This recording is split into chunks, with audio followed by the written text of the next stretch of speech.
जय श्री बालाजी। 14 अप्रैल दोपहर 2:58 पर सूर्यदेव अपनी उच्च राशि मेष में प्रवेश करेंगे और सूर्य के साथ रहेंगे बुध और राहु, और इन तीनों के ऊपर दृष्टि रहने वाली है शनि देव की। यानी कि सूर्य और बुध राहु के साथ रहेंगे और इनके ऊपर दृष्टि रहेगी शनि देव की। सूर्य और राहु एक साथ ग्रहण की स्थिति, लेकिन यहां पे एक जो कुछ अच्छी बात है वो ये है कि सूर्य के दोनों ओर, एक तरफ शुक्र और एक तरफ बृहस्पति देव है। दो शुक्र है सूर्य के दोनों ओर,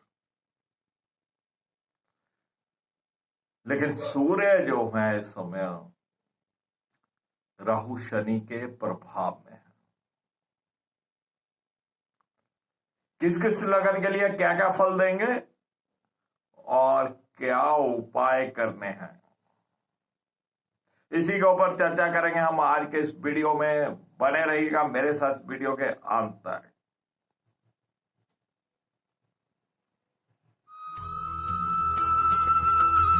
मैं राकेश विशिष्ट आप सबका स्वागत करता हूं। बात कर रहे थे सूर्य के गोचर की, जो कि 14 अप्रैल को मेष राशि में होने जा रहा है।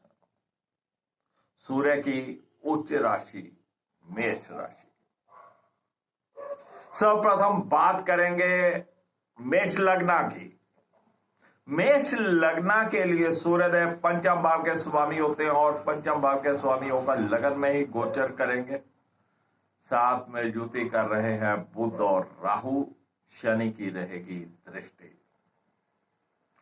राहु की पंचम दृष्टि पहले ही विद्यार्थी वर्ग को परेशान कर रही थी, और पिछले महीने से जब सूर्यदेव मीन राशि में चल रहे थे तब विद्यार्थी वर्ग के लिए जो कि समय बहुत उत्तम नहीं था, वहां पे भी कंसंट्रेशन बहुत अच्छी नहीं बन पा रही थी। और अब भी जबकि सूर्य उच्च के हो गए हैं, केंद्र में आ गए हैं, मेष राशि में, मेष लगन वालों के केंद्र में आ गए हैं, लेकिन राहु की साथ में युति और शनि की दृष्टि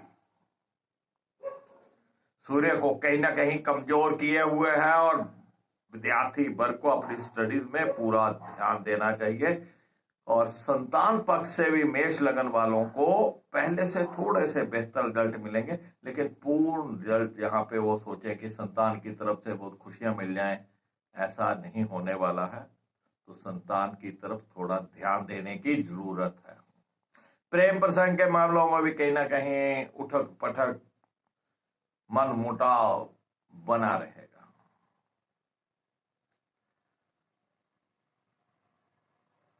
जो हार्ट से संबंधित है, जिनको हार्ट से संबंधित कोई ना कोई तकलीफ रहती है या पेट से संबंधित तकलीफ रहती है, उनको भी इस समय में थोड़ा अलर्ट रहना चाहिए। और मेष लगन वालों को जहां पर राहु और शनि के उपाय करने के साथ साथ सूर्य को जल देना चाहिए, देते हृदय स्तोत्र का पाठ करना चाहिए, और बंदरों को गुड़ और चने डालने चाहिए, हनुमान चालीसा का पाठ करना चाहिए। किसी से भी कोई बिजली से चलने वाला कोई भी सामान या कोई भी वस्तु आपको उपहार में या मुफ्त में नहीं लेनी है। काले और नीले रंग के कपड़ों का परहेज करिएगा। चलिए बात करते हैं वृषभ लग्ना की। वृषभ लग्ना के लिए सूर्यदेव चतुर्भाव के स्वामी होते हैं और 12वें भाव में गोचर करेंगे, और युति रहेगी सूर्य की बुध और राहु के साथ, शनि की दृष्टि रहेगी। परिवार की तरफ से कहीं ना कहीं आपको कुछ उदासीनता या कुछ आपके लिए बहुत अच्छा समय आप अपने परिवार को नहीं दे पाएंगे। किसी न कहीं तरह की कोई कमी यहाँ पे रहने वाली है। माता श्री की सेहत का कुछ ना कुछ ध्यान यहाँ पे रखना पड़ेगा। और अगर आपने कोई व्हीकल, कोई प्लॉट, कोई घर लेने का प्लान किया हुआ था, तो ये समय मध्यम सा है, बहुत उत्तम समय नहीं कहा जा सकता, लेकिन फिर भी इसे अगर टाला जाए तो ज्यादा बेहतर है। और अगर आपने किसी प्रकार का कोई प्लॉट या अपना घर या कोई अपना व्हीकल बेचने के लिए प्लान कर रहे थे, तो इस समय में इसके बिकने की संभावनाएं हो सकती हैं। तो कहीं ना कहीं आपको अपनी माताश्री का ध्यान रखना है, उनकी सेहत का ध्यान रखना है और अपने घर परिवार को समय देने का प्रयास करना है। यहाँ पे हम परिवार से कई बार दूर भी चले जाते हैं, कोई यात्रा भी हो जाती है, तो ग्रह क्लेश की स्थिति से भी थोड़ा बचना है। राहु की दृष्टि सीधी की सीधी चतुर्भाव के ऊपर रहने वाली है और चतुर्भाव के स्वामी के साथ राहुदेव चल रहे हैं, ऊपर से शनि की दृष्टि। तो काले नीले रंग के वस्त्रों का परहेज करिएगा और गाय को गुड़ डालिएगा। चलिए बात करते हैं मिथुन लग्न की। तो मिथुन लग्न के लिए सूर्य देव तृतीय भाव के स्वामी होते हैं और तृतीय भाव के स्वामी होकर लाभ भाव में रहेंगे।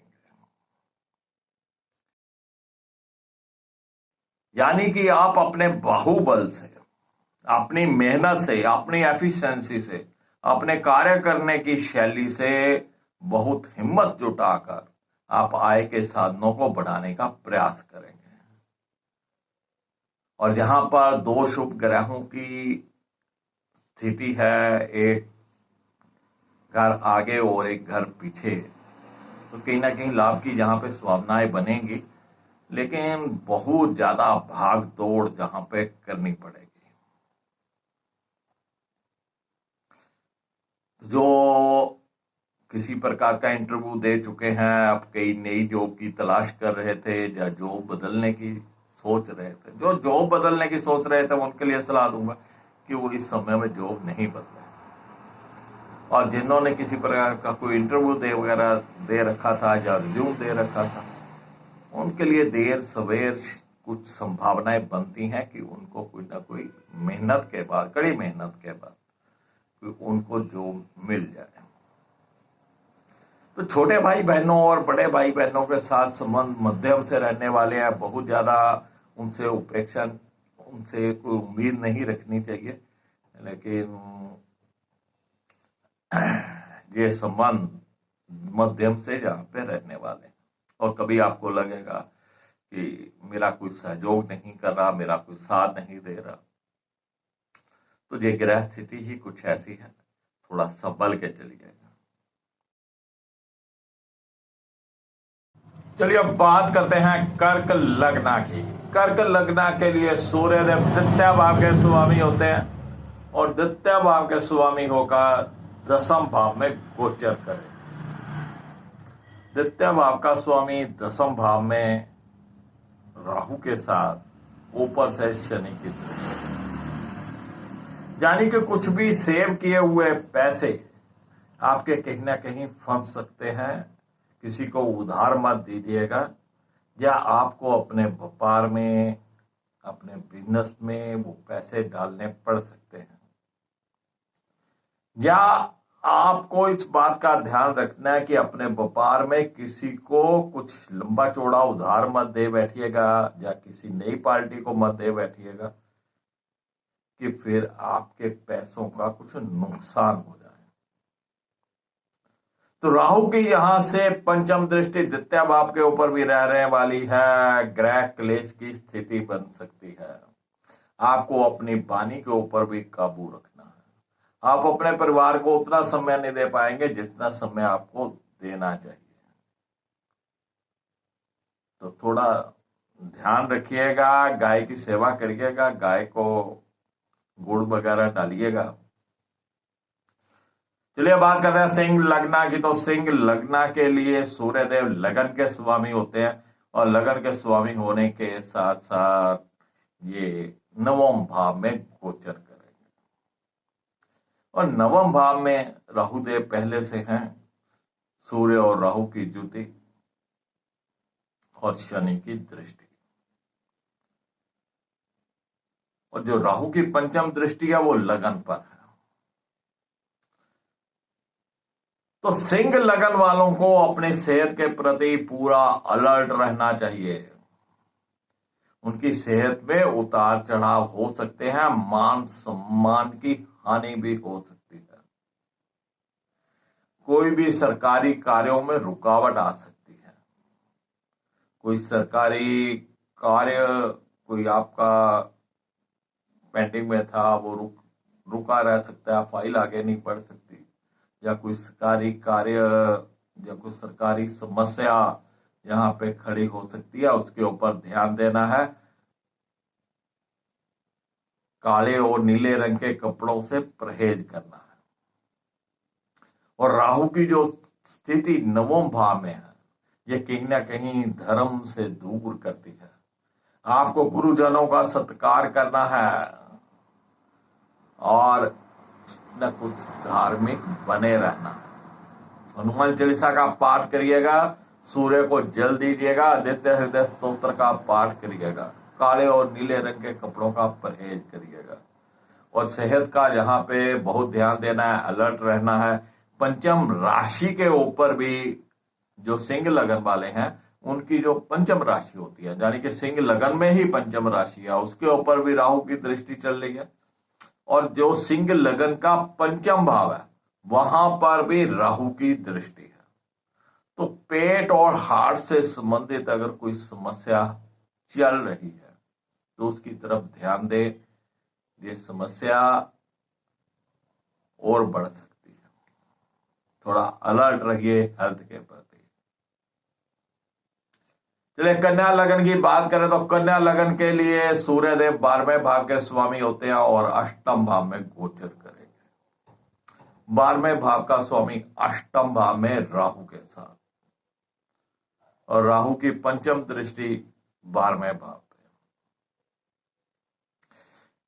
विदेश से संबंधित किसी भी प्रकार के कार्य में आपको सफलता मिल सकती है। कोई डॉक्यूमेंट्स आपके आने थे विदेश से, कोई आपने फाइल लगा रखी थी, कोई आपने वीजा अप्लाई कर रखा था, तो ऐसे कार्यों में यहाँ पे सफलता मिल सकती है।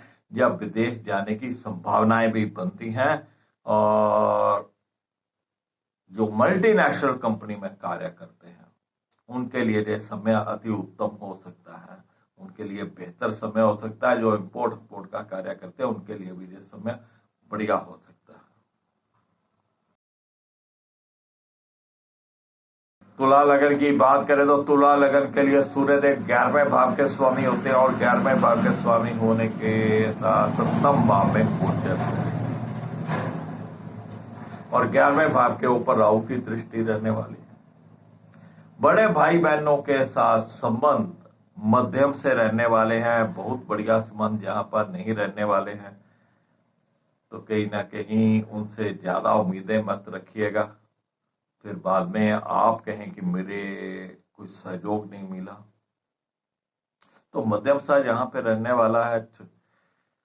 लेकिन जो राहु की दृष्टि है वो 11वें भाव के ऊपर तो रहने ही है, साथ में लगन पर भी रहने वाली है। थोड़ा ध्यान रखिएगा सेहत के प्रति।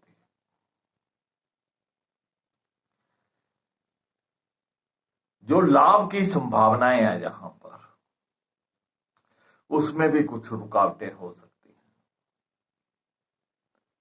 तो थोड़ा अपने जॉब में आपको अलर्ट रहना है, पंक्चुअल रहिएगा, अपना काम समय पर करिएगा, आपके बॉस को कोई बहाना नहीं मिले।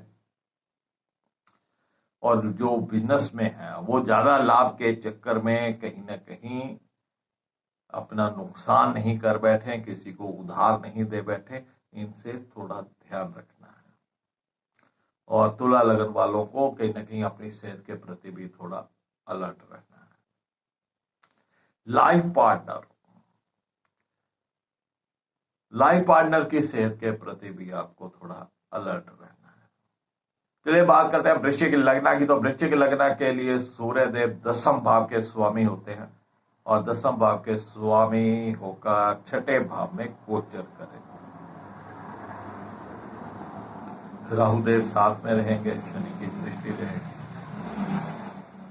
आपके जॉब और बिजनेस के लिए ये समय बहुत बढ़िया नहीं है। आपके कंपटीटर उठ के खड़े हो जाएंगे, आपसे अधिक ताकतवर बनने का प्रयास करेंगे।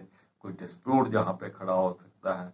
आपको अपनी जॉब में, आपको अपने बिजनेस में पूर्ण ध्यान देना है। लापरवाही का ये समय नहीं है।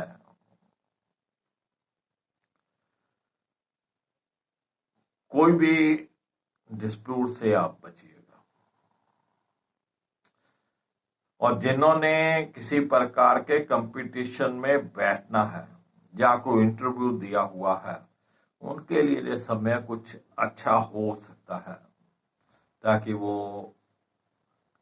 लेकिन अगर आप यहाँ पे ये सोचें कि आप अपनी जॉब बदल लें, ऑलरेडी आप जॉब कर रहे हैं और आप बदलना चाहते हैं, तो ये समय अति उत्तम नहीं है। इस समय में जॉब नहीं बदलें, अन्यथा आपको परेशानियों का सामना करना पड़ेगा। हाँ, अगर आपने के पास जॉब नहीं है और आपने जॉब के लिए अप्लाई किया हुआ है, तो ये सूर्य का गोचर कुछ ना कुछ आपकी मदद कर सकता है, आपको जॉब दिलवा सकता है। तो सूर्य को जल देना है आपको। काले नीले रंग के कपड़ों से परहेज करना है। आदित्य हृदय स्तोत्र का पाठ आपको करना है। चलिए बात करते हैं धनु लग्न की। धनु लग्न के लिए सूर्य देव 9वें भाव के स्वामी होते हैं और 9वें भाव के स्वामी होकर 5वें भाव में गोचर करेंगे। स्थिति बहुत अच्छी है। 9वें भाव का स्वामी 5वें भाव में, लेकिन उसकी युति राहु के साथ, और राहु की दृष्टि बराबर वहीं पे जा रही है। शनि की दृष्टि सूर्य के ऊपर रहने वाली है। तो ये जो स्थिति है, ये आपके भाग्य में कहीं ना कहीं रुकावटें खड़े करने वाली है। कहीं ना कहीं आपके कार्य जो है वो ब्रेक लग लग के, रुक रुक के होने वाले हैं। तो ऐसे समय में आपको कुछ ना कुछ धर्म के साथ जुड़ के रहना है। धार्मिक बनिएगा, गुरुजनों का सत्कार करिएगा। जो भी आपके पास आपके गुरु के द्वारा दिया हुआ कोई मंत्र हो, कोई नाम हो, उसका सिमरन करते रहिएगा। अगर कोई गुरु धारण नहीं किए हुए तो अपने इष्ट देव का पाठ करना यहाँ पे मत भूलिएगा और सूर्य देव को जल दीजिएगा। आदित्य हृदय स्तोत्र का पाठ करिए। पिताश्री की सेहत जहाँ पे बहुत अच्छी नहीं रहने वाली है, तो पिताश्री का भी थोड़ा ध्यान रखिएगा, सेहत का। उनके चरण स्पर्श करते रहिएगा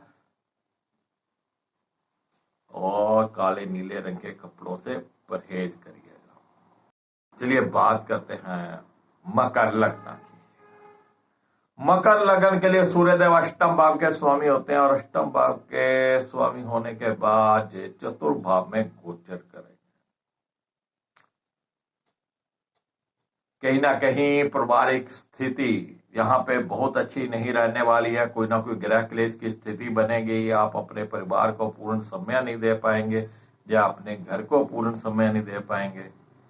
अगर आप किसी प्रकार का कोई प्लॉट लेने का, मकान लेने का या व्हीकल लेने का प्लान कर रहे थे, तो ये समय सही नहीं है, उसको टाल दीजिएगा। हाँ, अगर आपने कोई बेचने के लिए लगा रखा था, सेल करने के लिए लगा रहा था, तो ये सूर्य का गोचर कुछ मदद यहाँ पे कर सकता है। आपका प्लॉट, घर या व्हीकल जो भी आप बेचना चाहते थे, वो यहाँ पे आप सेल आउट कर सकते हैं। लेकिन यहाँ पे माता श्री की सेहत का भी आपको ध्यान रखना है। माता श्री की सेहत में भी उतार चढ़ाव आपको देखने को मिलेंगे। तो समय अति उत्तम नहीं है, थोड़ा अलर्ट रहिएगा। चलिए बात करते हैं कुंभ लग्न की। तो कुंभ लग्न के लिए सूर्य देव सप्तम भाव के स्वामी होते हैं और सप्तम भाव के स्वामी होकर तृतीय भाव में गोचर करेंगे और राहु के साथ रहेंगे और राहु की दृष्टि सप्तम भाव पे रहेगी।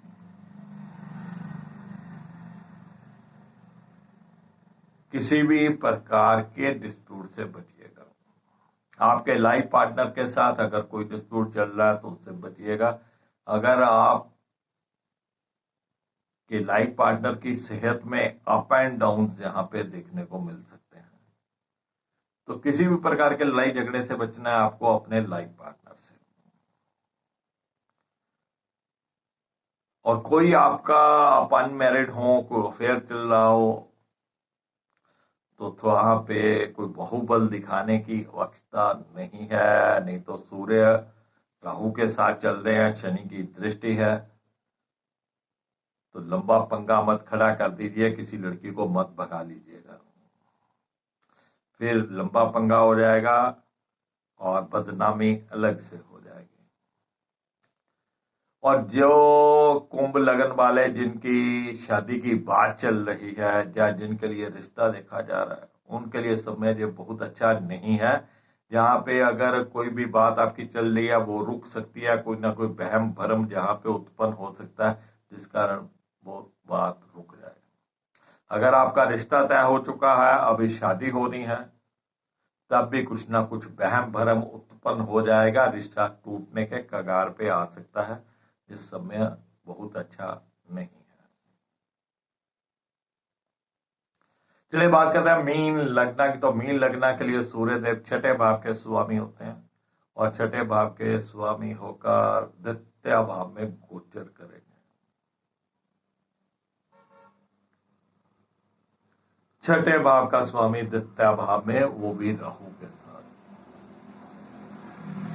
ग्रह क्लेश की स्थिति जहां पे बनेगी, परिवार में बहुत अच्छा तालमेल नहीं बैठ पाएगा, आपकी बोलबानी भी खराब रहेगी, आपकी बोलबानी के कारण भी समस्या खड़ी हो सकती है और आपकी जहां पे सेविंग्स नहीं हो पाएंगी, यानी कि धन की जो बचत आप करते थे वो यहाँ पे होना बहुत मुश्किल है। और जो सेव किए हुए पैसे हैं, जो भी आपने बचत कर रखी है, वो भी खर्च होने की संभावना है। तो किसी भी प्रकार का कोई लोन जहाँ पे कर्जा वगैरह नहीं लीजिएगा, नहीं तो वहां पे भी फिर उतारना मुश्किल हो जाएगा। तो केसर का तिलक करिएगा,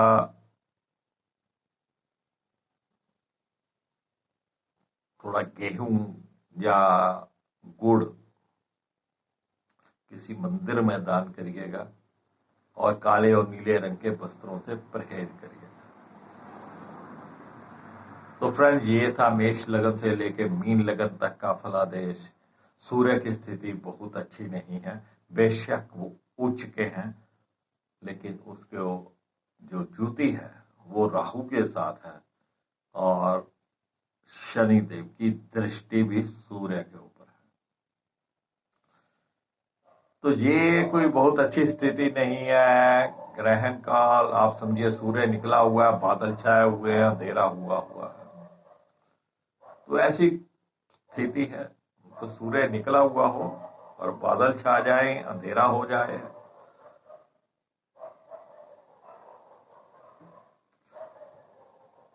वीडियो पसंद आए लाइक करिएगा, शेयर करिएगा, दोस्तों मित्रों को इस चैनल के साथ जोड़िएगा।